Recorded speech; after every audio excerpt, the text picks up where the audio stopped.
ऐसा फूल हमें राम दिए ललना, गुलाब ऐसा फूल हमें राम दिए ललना।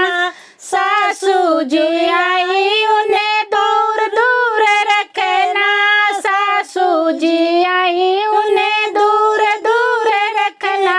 नजर लगी जाए हमें राम दिए ललना, नजर लगी जाए हमें राम दिए ललना।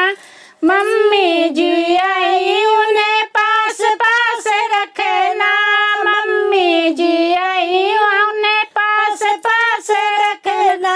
नजर झरी जाए हमें राम दिए ललना, नजर झरी जाए हमें राम दिए ललना। गुलाब ऐसा फूल हमें राम दिए ललना, गुलाब ऐसा फूल हमें राम दिए ललना। जेठनी जो आई उन्हें दूर दूर रखना, जेठनी जो आई उन्हें दूर दूर रखना। नजर लगी जाए हमें राम दिए ललना, नजर लगी जाए हमें राम दिए ललना।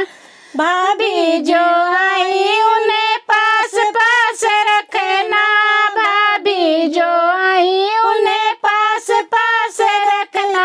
नजर झरी जाए हमें राम दिए ललना, नजर झरी जाए हमें राम दिए ललना।